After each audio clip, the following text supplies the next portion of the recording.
I'm getting nervous. Okay, let me just do a quick check on my Facebook page, and it says it's live.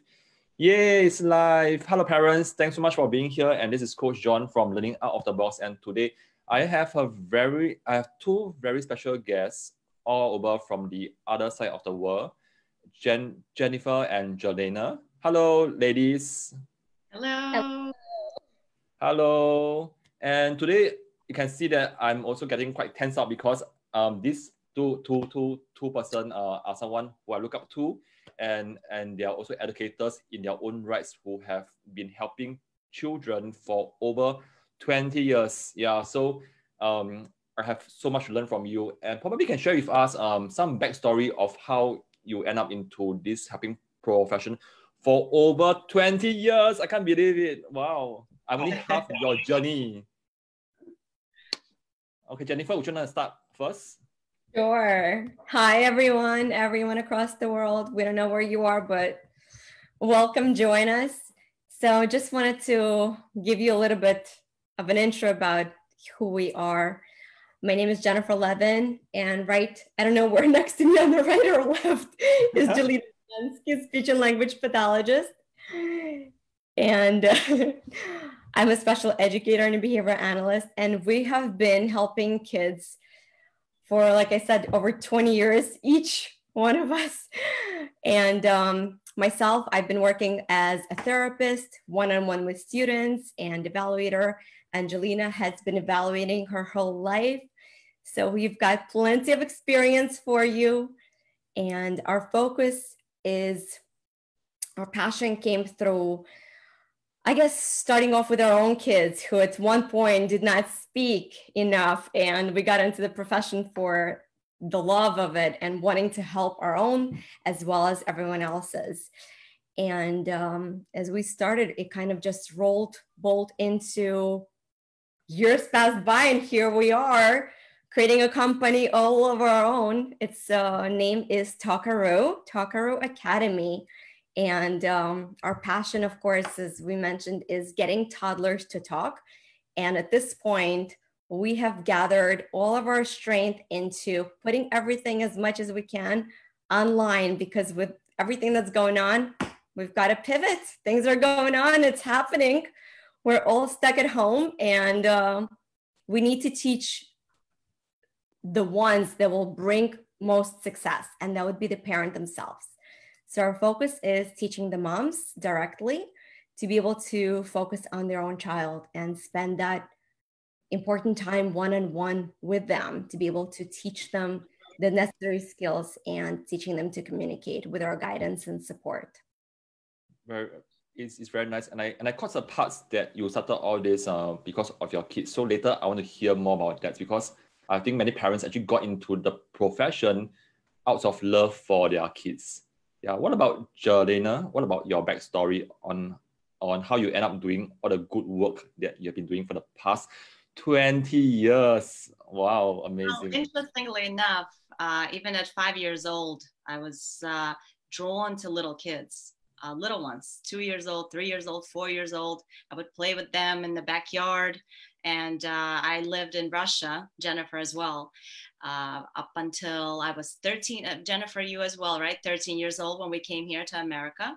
But even at my, very young age, I really just wanted to play with the little ones. So when it came time to pick my profession here in America already, I knew I was going to be working with kids. And then I took a few courses, learning different things, and really particularly liked to work with speech and speech development. And I chose really little ones, 2 years old, 3 years old from the very beginning. And that's how my passion kind of continued on. And so a year ago, Jennifer and I decided to really pursue working with little kids, but not just one-on-one, but to really share it with moms globally. And so that's it. We're doing it. Like Jennifer mentioned, we have least 1,000 mothers with late talking toddlers in our Talker Academy group on Facebook. And we're giving them strategies, and we have courses, and we have lots of students already, meaning moms, because we work with moms. We teach them what to do with their kids at home. And it's going very well. Jennifer mentioned, we have at least 1,000 mothers with late talking toddlers in our Talker Academy group on Facebook. And we're giving them strategies, and we have courses. We have lots of students already, meaning moms, because we work with moms. We teach them what to do with their kids at home. And for anyone who didn't get that twice, repetition is key. Repetition. Repetition in teaching is key. Would you be able to elaborate on that? Because in our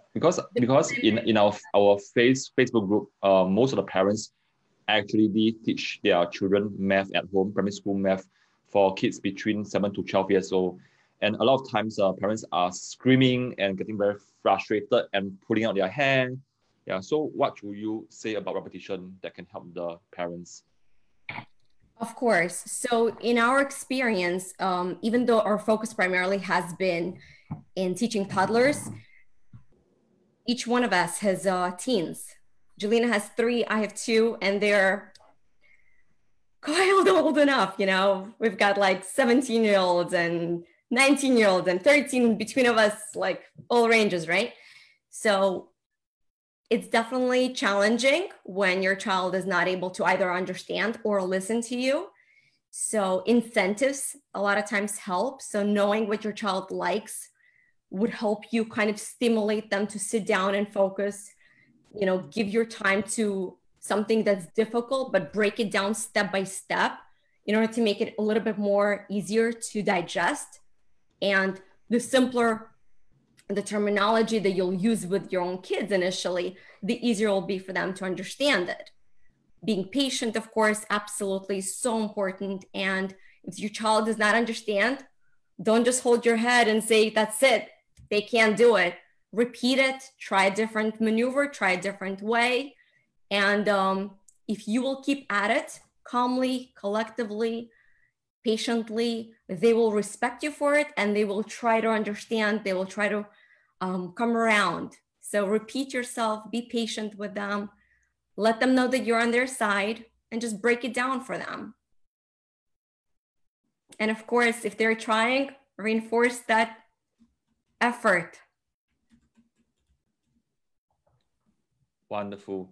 Yes, and I heard that you have prepared a lot of tips for us. Would you be able to share with us more on what you have prepared? I'm sorry, say that again, the question? Oh, and I heard from you that you have prepared a lot of tips and probably even slides for us to learn from you. Would you be able to start on that? Sure. Yes, because I know that you have spent a lot of time to do it. So I want to make sure that I give you enough time to share with us. I guess I just want to make sure that our content is definitely going to be useful for the age group that you are specifically focusing. And even so, they might also have younger brothers and sisters who may also have challenges and issues with communication. So at this point, I wanted to make sure that at this difficult and challenging time, it is really important that all of our kids, doesn't matter their age group, specifically we focus on toddlers, but even the older ones, because things are so up in the air with everything that's going on with COVID, it is truly important for kids to have the structure that they need at home. Because without the structure, they will not be able to sit down and learn. They will not understand how does that come into their day. So with our little ones, we always prepare a visual daily schedule because it allows them to know what's coming, what's going, what activities they're going to be involved with during the day. So a lot of times picture being pasted on the schedule literally allows them to see what kind of an activity they're going to be a part of. For your older group, I am definitely sure that they're able to read and so forth. So just having that schedule next to the time frame and allowing them to have breaks maybe in between with things that they can do for fun, and also get their thoughts away from the study for that point and then getting back into it. So redirection would be important, giving them time to come around and refocus and keep at it until they succeed, and make sure that they are seeing their own results. Yes, and I like the parts where you say that you can put pictures, yeah, for kids, because again, for math, many of the parents are trying to teach them using techniques for left brainers, but in fact, after I talk to many parents, many of their kids are also right brainers, so they find that it's very hard to visualize the logical aspect of math in their mind. So I thought your tip really helps. Another thing that would help older kids just as much as it does helps younger is, for your purposes for the math, I would say, is to create visual symbols of the math itself. So if they're doing even high level math, they could still have that visuals. And a lot of times when we're dealing with little ones, we could also teach math to little ones very early on, but they need to have the visual materials to stimulate them. They need to be able to feel it, not just like in a number itself. Our focus is, of course, dealing with communication. So at this point, I just wanted to make sure that we refocus a little bit on that and see how that is a crucial part on all of our daily activities. And at this point, I'm going to give the floor to Jelena, and she's going to discuss the importance of communication. Okay, so thank you. Well, in order to help our toddlers to learn to talk and to communicate, first thing we got to do, and I think this will be applicable to your 12-year-olds as well, is as parents to tune in and notice what your child is doing, what they're interested in, what they are focusing on, because only then you could truly you can then truly reflect on what's happening. If you as a parent are on your phone, you know, busy doing what you're doing, you know, watching a show or on YouTube, something on YouTube, and your child is trying to do something, trying to learn something, whether it's your 12-year-old or whether it's your 2-year-old, there is no bond, there is no connection. So how can you possibly know, you know, what you need to be discussing with them and what you need to be teaching them? So number one is wanting to tune in and wanting to know what's going on in that child's head, right? So with the little one, you would literally get on the floor with them, and if they're playing with their blocks, you would sit and watch them first. And that's step number one, giving them your attention. Okay, when they're playing with blocks, watch the sounds that they're making. Okay, as they're making sounds, this is the moment when you jump in and you copy them. So just like with the 12-year-old, and I'm trying to draw a parallel here for your students, John, if your child is pausing and they're like, I don't know, this is the moment when you say, tell me more. What is confusing to you? Or if they turn away and they're really, you know, at a certain moment in their math problem, right? They're turning away and they really just want to get up and go. This is the moment where you jump in and you see where exactly are they stuck? Because that's the moment where you can figure out, you know, this is the issue that they're struggling with, and this is the moment that they need help with. So for little ones, and I'm going to go back and forth for both ages, so it's appropriate for your audience and our audience. It's important to then narrate for the little ones what you're doing, to narrate what they're doing out loud. So for example, if the child is playing with Legos, you would say, oh, I see, you're putting one Lego on top of another. Oh, and you're building it really high. And so you're narrating, you are literally saying what is happening. This is how the child is learning to link the words that you're using with the actions that they're doing. To help them learn not just to understand, but also to imitate sounds and words, which is the topic that we're going to discuss a lot today. One major strategy is to expand on whatever it is that they are saying. So for example, if the child only has 2 or 3 words, right? And they're playing with those blocks or Legos and they're going, up, because that's the word that they know. The way to respond to that would be to add another word to that. So for example, you would say, yes, build blocks. No, actually, if they said the word blocks. If they said the word up, you would go up, for example. Whatever it is that you can think of at that moment, but to add one more word is the goal, okay? If they are only doing and they don't have words yet, right? Because we have those kids as well. Then you would add the one word that you think they're working with right now. So if it's blocks, you would say block. And then you would say it again and again. The third variation is if the child is already putting 2 words together, right? So they're doing blocks up. The way to respond to that is you add another word. So you constantly expand whatever it is that they're doing by at least one word. So you would go with, yes, you are building blocks. So you just added a few words. Eventually, they're going to copy you, and this is how their vocabulary will grow. So talking your toddler through their daily routine activities is very beneficial for language development.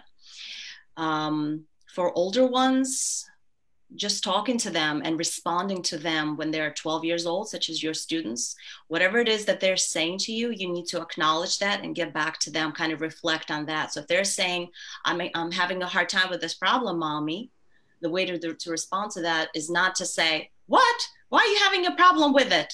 You should know this. You should know this by now. And I know parents like that. I'm sure you do too, right? Yes. So instead acknowledge, yes, I see you're having a hard time with this problem. Don't worry, we're going to figure this out. And you help them by first acknowledging and then by guiding them along. So understanding your child and really tuning in to what they're doing and reflecting on what they're saying, whether it's one word or it's a whole sentence they're giving you, you got to acknowledge it and reflect and listen.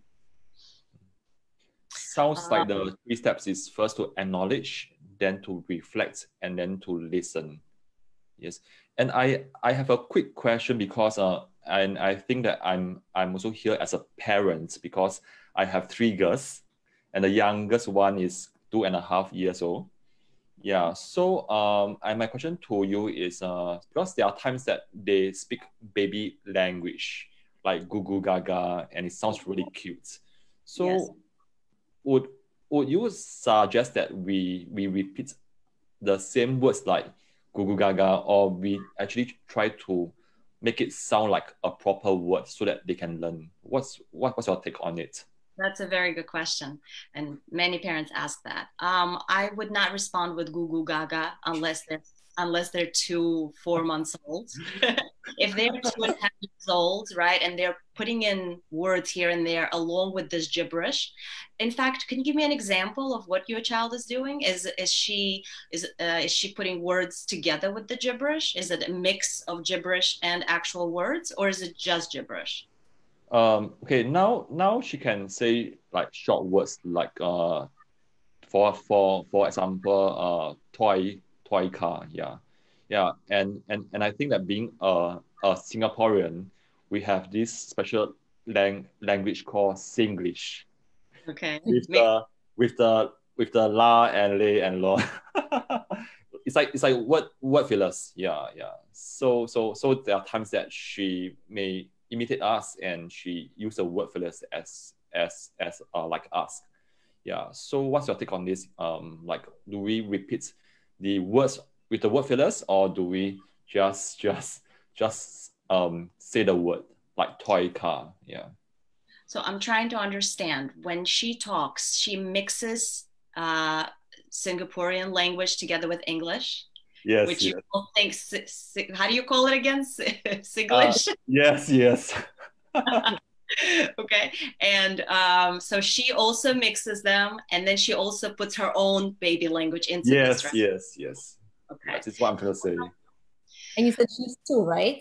2.5, and her birthday is coming in October.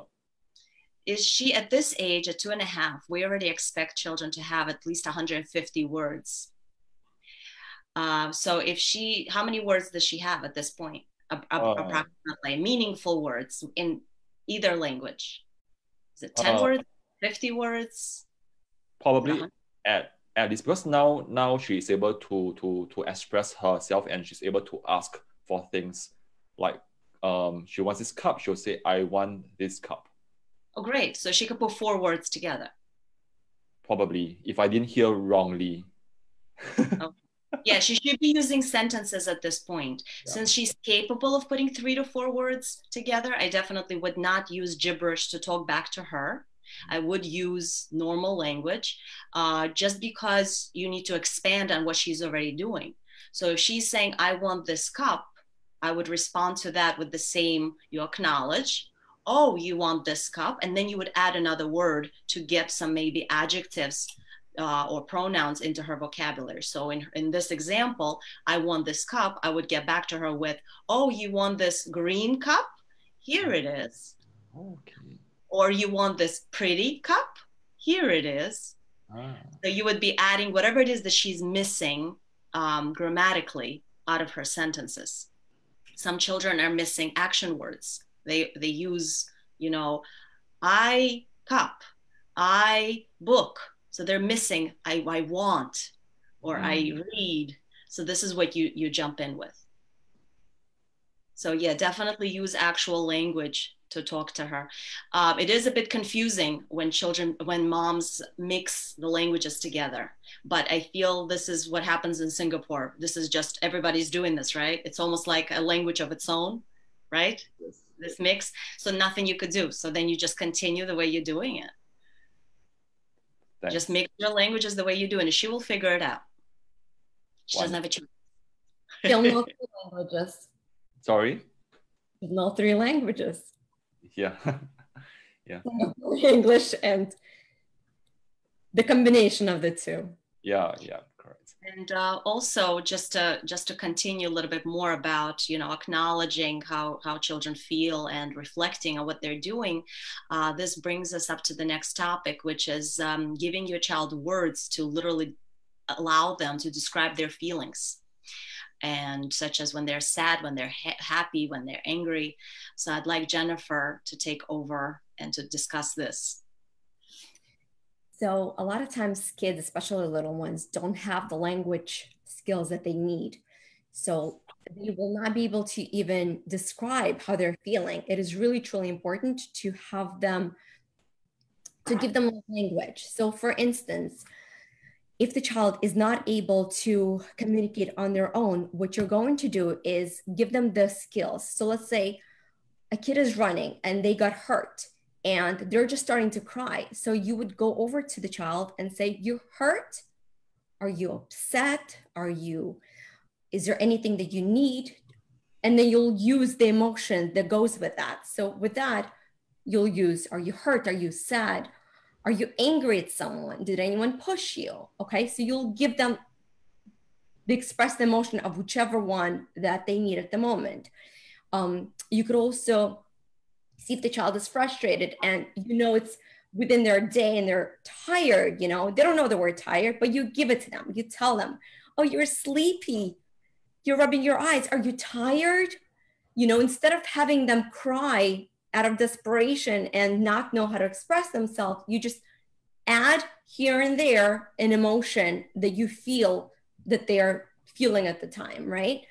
So it's really amazing to show that empathy. And as soon as the child is able to perceive that you care so much, they'll be able to kind of learn what that emotion means. Mm-hmm. And for your age group as well, I would say when kids are not understanding math, right? Let's say it's not their favorite thing and they're having a hard time. And a lot of times they would literally step out of their working environment and push books away and be like, I don't want to do this, like push things away, right? Redirect them back and explain to them, your frustrations is completely normal. I understand it's really difficult, right? So you don't like to do this because it's hard for you, perhaps. So you know, a lot of times even older kids don't express their emotions to the same extent that they should be.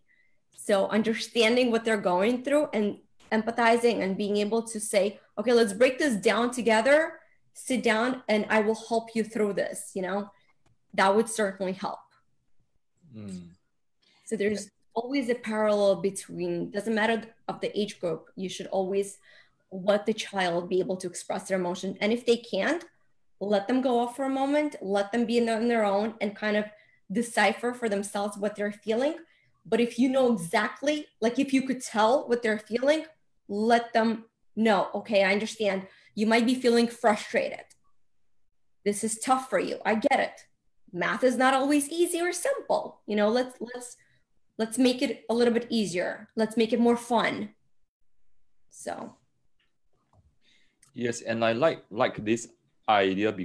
And my eldest girl is 10 this year, and there are times that she has her own mood swing, and I think that there are times that I wanted to ask her how is she feeling, and she refused to tell me.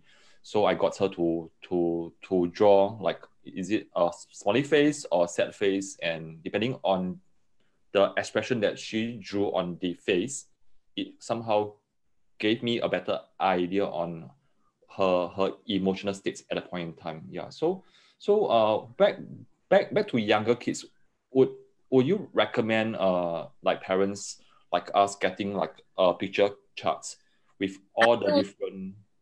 I would almost say it's not only helpful for little ones to have an emotional chart, but also for older ones, especially for those that are really not able to express themselves yet, because a lot of kids are actually just so shy. They're very much internal. They don't want to let you know how they're feeling. It is really useful to first of all have them know that they understand what they are, because if they don't understand the emotions, do story time with them. Let them know, you know, certain feelings are absolutely okay. It's okay to feel angry. It's okay to feel frustrated. You're normal just because you're feeling that way. There are many emotions that a lot of times in our lives, people would usually say, you know, don't feel that way, don't cry, you know, it's not appropriate for the boys to cry. It is absolutely appropriate for boys to cry. Boys are just as special as girls in terms of emotion. They're allowed to experience that. They're allowed to experience pain the same way. They're allowed to experience happiness and joy. And everybody should just be able to have basically, you know, you don't have to wear your emotions on your sleeve, but you should be able to understand what they are. And if you need to express them the right way, in an appropriate way, instead of like taking things away, you know, when you realize, let's say a lot of times in sibling situations, kids just tear things at each other. They go and rip each other's toys, and then they scream and run to different corners. So it's really important for parents to be able to be that stronger character and just say, you know, let's sit down, let's figure things out. I understand this is what's going on. Tell me your side of the story. Tell me your side of the story. Let's bring them together. But in terms of emotional chart, I think if a kid is able to identify, fantastic. Keep a daily emotional schedule or calendar. It really helps. In addition, the ones that are able to write really well, I would suggest keep a journal and reflect on it daily. Write down your emotions to yourself. Even if it's private, it's okay for those things to be private at times. Not everyone wants to scream to the world how they're feeling at all times. Yes. Okay. As you're sharing, and because I think I'm not really sure, is it a culture thing? Yeah, because I think in my own family, when I was brought up, and probably my mom, I mean, I was not really told that I can cry at home or I have to act strong. Yeah. So what about families who wants to encourage their children to express themselves, but probably it's not the family norm to be able to do that. So how can a parents actually kickstart this at home for their kids of different age? If it's not within the norm, I guess understanding that it is okay, and people in each and every generation change, and things will absolutely evolve. You can't always expect whatever happened before to be relevant to what's going on right now, because even our kids sometimes outgrow us. At this day and age, if you were to tell me 50 years back that technology will be to the level that is now, I would never believe you. I only had black and white TV when I was growing up. At this day and age, we have our lives on the phones, right? So it is okay to experience things that are different from previous generations. What should happen is understanding and respect of the differences, and being able to find that middle ground, which is huge point of the respect. Wonderful. What about Jelena? Would you have anything to add on based on your own experience? Let kids be themselves. You just relax. Let them sometimes guide you rather than you guiding them all the time.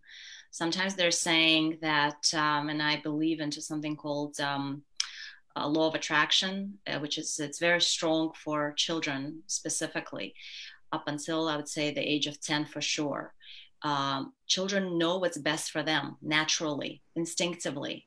And sometimes, you know, you got to let them walk the walk. If they're learning to walk, for example, as one example, when you jump in and you constantly, you know, hush and you make like, oh, you fell. Oh, no, you get scared every time while they're learning to walk when they're falling. All you're teaching them is that falling is scary. Meanwhile, if you just let them be and just observe them, they're going to start to walk much faster without all of you, oh, what happened to you? And no, don't fall, and so on. So my little bit here that I can add, let them be. If they're, you know, upset, acknowledge, understand, yes, you're upset, I get it, but they have to go through that in their life. If they're crying, it's okay. I understand. There's something happened, blah, you know, whatever it is, you acknowledge and you let them live their life the way they're living it. You don't always have to approve of everything they do. It's a tough one to get for parents as kids are growing up, because a lot of us are brought up in an authoritarian way. You know, our parents told us, this is how you do it, and this is how you do it, and that's it. And then you want to kind of, you do the same thing to your children, but it doesn't have to be this way. You can let them be a little bit freer than you were, and let them experience and become something, you know, more expansive than you ever became. And sometimes kids just need that freedom. It's scary, but in terms of communication, since our topic today was mainly how to get kids to communicate, whether they're little one or big one, I want to give a few activities for our parents that are watching us who have children that are not really speaking well. And what do they do during the day? How do they expand their language? I want to give 2 activities to parents, to moms, that they could do on an everyday basis. So first activity is, we all either wash dishes or we have our dishwasher at home, right?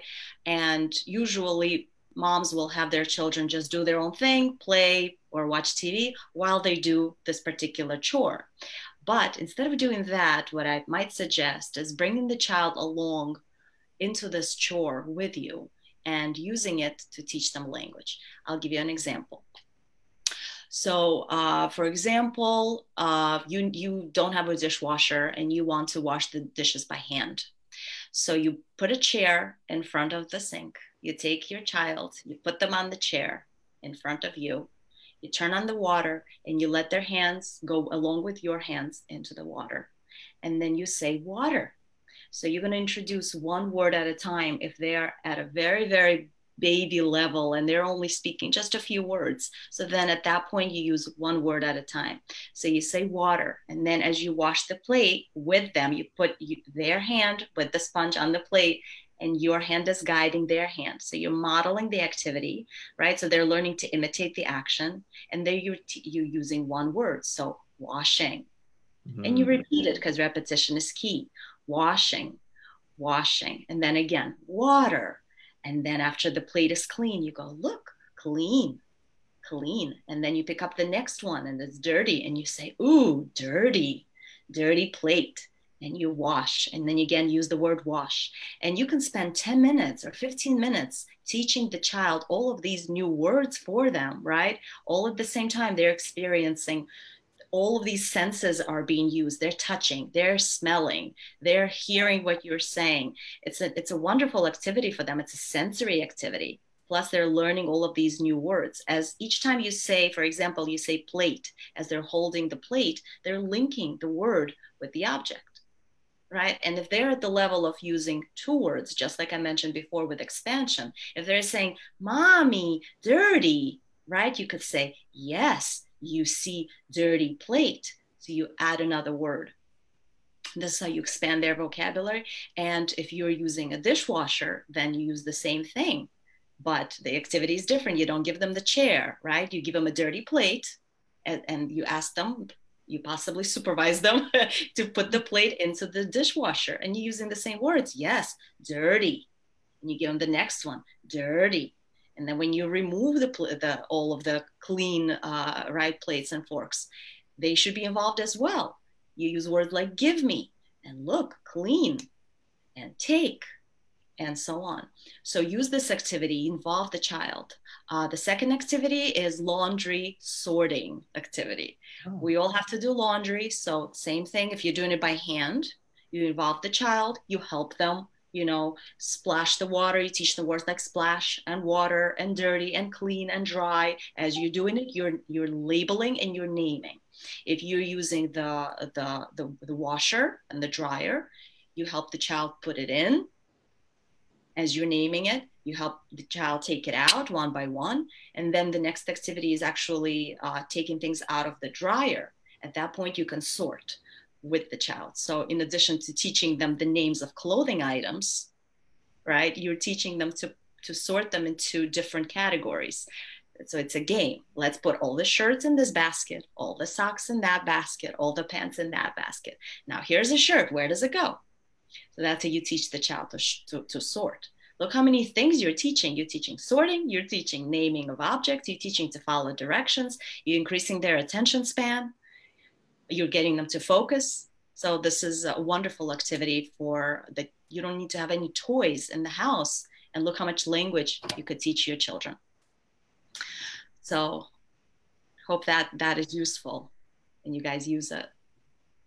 Yeah, this really helps because I from my own experience, there are some parents who say that they are not free, they do not have time to find extra things for their children to do. Yeah, but I think what I'm hearing from you is using things that we parents are already doing and getting using it to engage our kids at the same time. Yes, we also have a course through Talkaro Academy where we're teaching moms how to get their children to talk. And this is for children that have fewer than 15 words. The children are not yet putting words together. They're just on that baby level, and they really got to get going. So we have a course called 14-Day Challenge, where the child is taken from the very beginning of learning how to blow to then learning how to produce vowels, to then learning on how to produce consonants, and then combining sounds together, and then finally saying a few words towards the end. So we're going to put a link of this course possibly in the comments below, maybe after we even finish. John, is there a way to put the link in after? What I can do is I can put in the main Facebook post. Yeah, okay. Probably right now, I think it'll be a good time to share with us what you are doing, because I think that there are many parents who can benefit from this, and I am going to make both of you co-hosts and then see who wants to do a share screen. Mm-hmm. Yeah, because I think that because I think all the parents here just want to help their kids, and probably we can use some of the tips to help the 7-year-old or the 8. Yeah. Yep. So anytime you are ready to share screen. I'm gonna add a few links. Do you know how to share screen? Yes, I can do that. Yep. Awesome. Okay, for parents who are watching this right now, thanks so much for being here. And as much as we are talking about tips to help toddlers to talk, I think it's the similar tips that can be applied to older kids as well. Do you guys see my screen? Yeah, you have to minimize. Oh, okay. See your screen. Yes. Would you be able to share with us the actual website so that? Yeah, because well, our website right now is under construction. okay. We do have our group that we have about 1,000 moms in there right now, and this is the group that I guess I could show you. Yeah. This is the group that you can come in. It's called Toddler Academy Toddler Speech Delay. Here it is. This is us in the in little here. So you just type in Talkaroo Academy Toddler Speech Delay, and here you can ask all the questions. And you can, here we are in the group. Yeah. All the questions that you have for you about your toddlers, and we are checking the group every single day. We answer all of your questions. We post free videos where you learn what to do with your children at home. We talk about how to organize your home. We talk about how to get kids to improve on their communication skills and so on. So that would be the way to go. We are also, once you enter the group, you're gonna get a chance to get our free ebook. This is an option for you to go and try and check out our group. It's called Talkaroo Academy Toddler Speech Delay, and you're going to get this free ebook once you join. These are just some of the offers that we have. They're all available on in our Facebook group. This is the course. It's also available through the Facebook group. It's the one that I was mentioning, the 14 days long one. We also have a book teaching kids how to point, the ones that don't yet point. It's a special book with a positional prompt, and you do have access to this book through the same Talkaroo Academy Toddler Speech Delay group. So I think this is the main point of where they could see, you guys can see all of our offers and see how you can help your toddlers in our group. And we'll post the link to the group once we finish in the comments. So look out for that. Great. And there are a total of 4 links here. So what I suggest is first, the first step for parents is that they can, if they are keen, they can join your Facebook group, and then you can do a separate Facebook post and then pin this up as an announcement. Yeah. So it's the same post that you can point other parents to it as well. That's right. Yeah. So there'll be more convenient for them. Okay, so I stopped the share. Yeah. Yes. Actually, in fact, I have one last question. It's also about kids. Yeah, because I think that I'm not sure whether some of the parents may be confused between kids who are shy and they refuse to talk, and also kids probably they are exhibiting some traits of being an introvert. Yeah. So as parents, how do we differentiate all this? Like, is it because my child doesn't speak, or because my child chose to not speak? That's a good one. Yes, definitely. I would be happy to answer. I'm just trying to find you. I don't even see your screen. Yeah, and I love to hear it because I also want to hear your experience. Yeah. Okay, and probably I can share a bit more about my story. Because when I was young, I was a very shy child, and I don't like to talk. Yeah, so there are times that because for us we are speaking classes, and there was a test, and then because I was so shy that I refuse to talk, and the teacher told me this when I was age 11. Why are you so hopeless?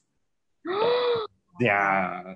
So yeah. That is what a teacher could say. Well, it happens, and it's a scar in my heart right now. Yeah. So I think that's a big difference about choosing not to talk and not able to talk. Yeah, and I think parents need to know that and not jumping into a fast conclusion too early. Yeah. You see what huge of an impact that teacher has done for you. Teachers have literally ability of either building a child up or breaking them apart.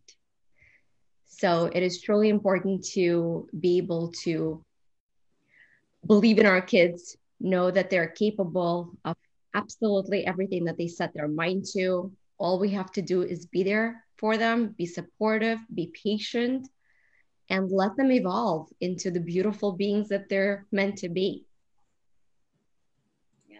And if I may add, regarding your question, shy versus introvert, I think they're very similar in the sense that, you know, a shy child is within themselves, they're in their own sphere. An introvert is also kind of in their own sphere. So both of these, you know, a child needs to break through at some point. So we may remain an introvert, right, for our whole life, but we still have to learn to have some parts of an extrovert, which you as an introvert, John, right, as a child, you broke through and you're here doing these Zooms. That's what extroverts do. So how did you do that? You learned, you picked up the skills of an extrovert. And so even though you are still an introvert from your, you know, genetic code, it does not mean you cannot speak up. You just learn that it's okay, this is who I am, and this is what I need to learn. So a shy child is the same thing. They just have to acknowledge that they're shy. There's nothing wrong with that. It's a personality trait. This is something that you're born with. You're shy. Okay, that's okay. So look, this is an example of a shy person that now talks. Give them some examples. I would definitely give examples to these children of somebody who overcame their shyness. And look what happened to them. Look how successful they have become. And this is how they could kind of break through that as well. It's something that children, as they mature, and somebody explains it to them, they can pick it up faster to break through. If nobody talks to them about it, they'll still figure it out, hopefully. Some don't. Some just remain in that shell forever, right? But some of them will naturally break through it. But it's wonderful if a parent or a loving person next to them can explain that this is okay, this is your characteristic, this is what makes you special and makes you who you are, and this is how you would break through that. So support, and support, like Jennifer said. It's really important to accept kids. That's the most important. When they know that you accept them, they will blossom. Yeah. Wonderful. Yes. And also one last question. What can the parents do, or what does he have to look out for to because he may not know much, but how can we help our parents by giving them tips on how to differentiate kids who are shy or kids who don't speak up? Or what are some of the cues they can see? The ones that don't speak up at all? Are you talking about children that do not talk in school at all? Probably. Okay, so there is a thing called selective mutism. I don't know if you ever heard of it. There are children out there, and I've met plenty, that have this condition. So if your child does not talk in school at all, they actually need to be seen by a psychologist. The reason for that is you need to figure out whether it's just natural shyness or there is a psychological issue going on there that actually has a name. It's a diagnosis called selective mutism. Okay, this is what selective mutism is. These children talk at home. They talk beautifully with their family, sentences and everything, absolutely normal conversation. And then as soon as they leave the house, zip, they're not going to talk to anybody, not at school, not to teachers, not to peers, not in the park, nobody. So if that happens, and it's happening consistently, usually there is a diagnosis behind it called selective mutism. But I wouldn't be the one to tell you. Just generally, you have to take the child to a specialist, a psychologist to determine that, okay? And it's not a child's fault. This is something that they, you know, eventually a psychologist can help, and that child can actually break through the selective mutism. Based on your experience, what are some of the possible causes for a child to speak out at home and not speak out outside the home? So first one is selective mutism, if they are completely quiet outside the home. Second one is shyness and low self-esteem. Jennifer, any others you could think of? I would say find out child's interest and engage them. Engage them in what they find interesting. Just because they're shy does not mean that they have certain things that they can't apply themselves. So if they're into sports and they're just quiet, usually that's okay. Let them lead in sports. Let them be their best self in whatever area that they absolutely love. If they are interested in art, let them become an artist. Let them direct them in an area where they find strength and kind of take away the focus off from, your shyness. Don't put the label on the child. They're too young. There's actually one other thing you could try to do with the child that's not speaking, that does not have a diagnosis, that you think is just a shy child, right? You could put them in a pair with another child and put them in charge of something. Yes. I think, Jennifer, you taught me that one. I actually attempted it at one point with my son. Now he's almost 20, but I think he was around 12 at that time. Giving him responsibility to lead us somewhere. I think we had to give him a map and he had to tell us where to go. And he took on that responsibility beautifully. And he started saying, okay, now we're going left, now we're going right. And that was the child that didn't want to be talking to us at all on that trip. So try that approach. Pair your child up with another child. Probably I would pair this quiet child up with a more timid, more passive child, not with the dominating, loud type, because that's not a good pair. And then what? Possibly even a younger child. A good idea, right? And then tell them, okay, you have to teach this child something, and then it has to be something that they're good at. Hopefully that could stir their talking. And it sounds like to tap on their strength and also to get them to rise up to the occasion. Good. Definitely. Yes.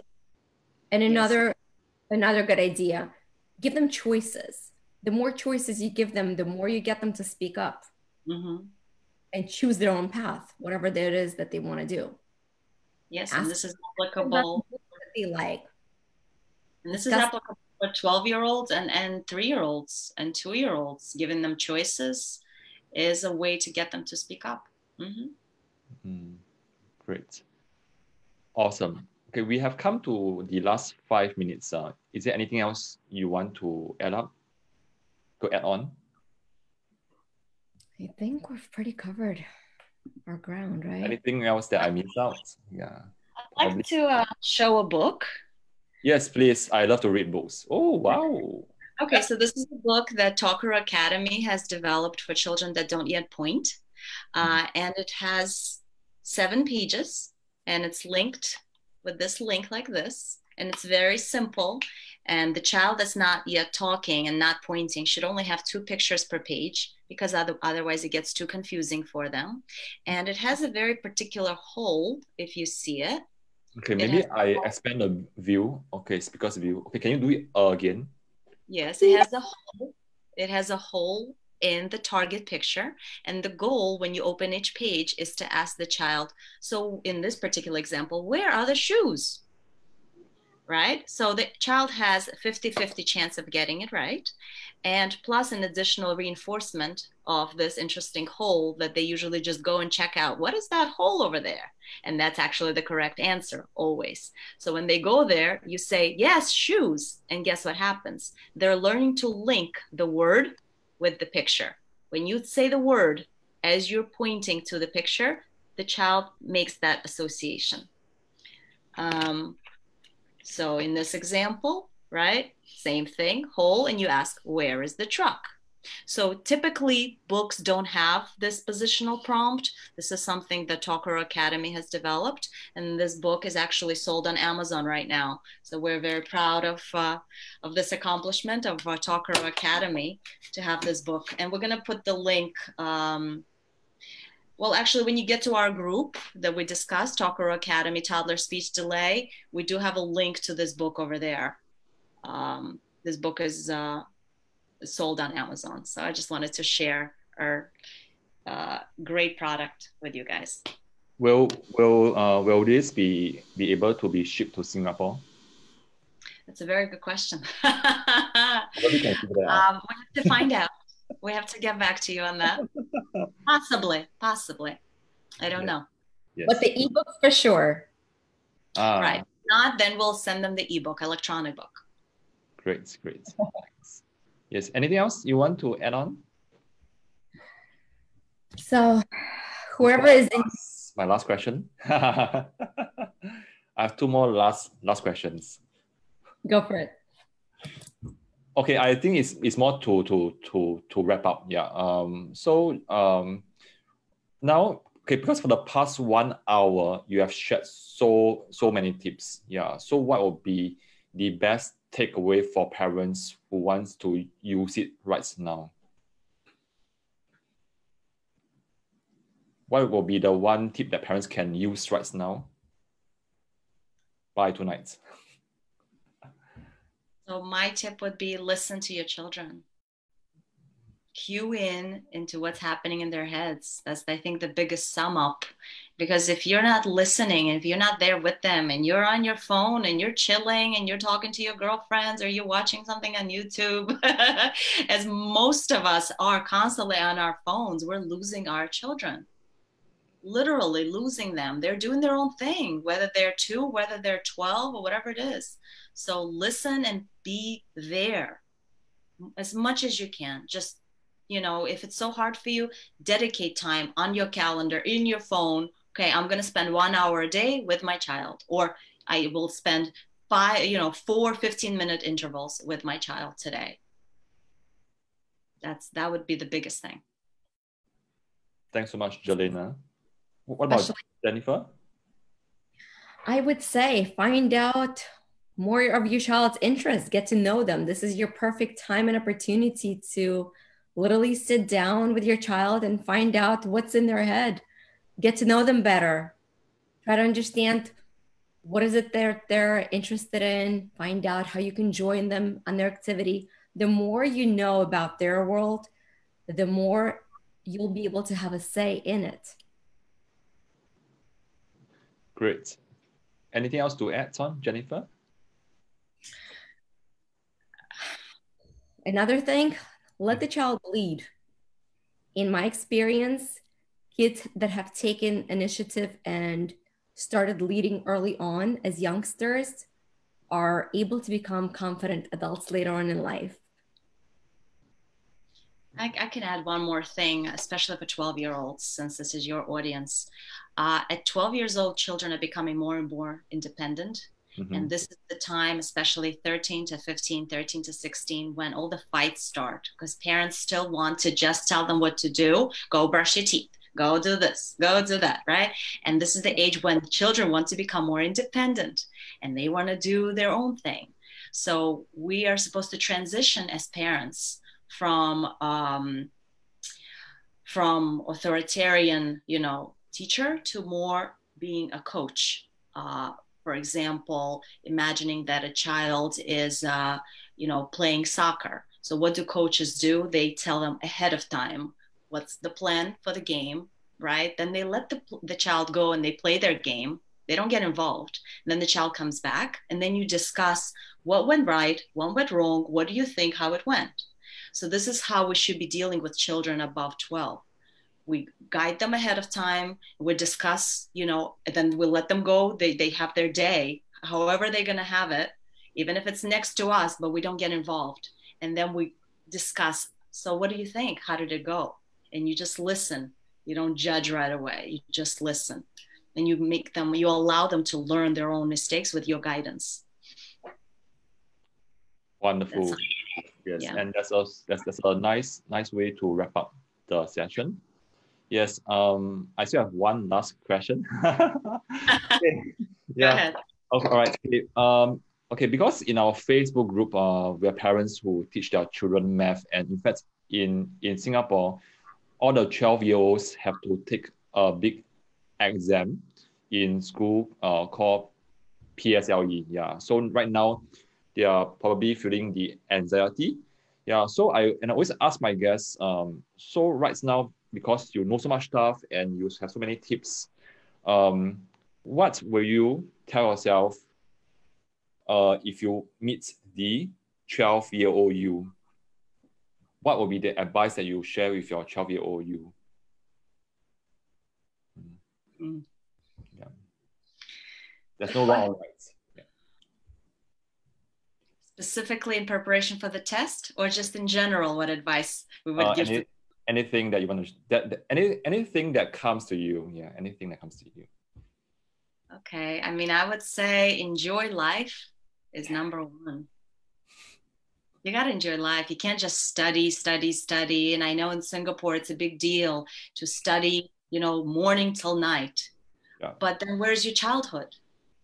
So I would still delegate. I understand it might be cultural to study morning to night, but delegate at least an hour a day to doing something you love as a 12-year-old, whatever it is. Thanks for sharing, Jelena. Mm-hmm. My part in that would be,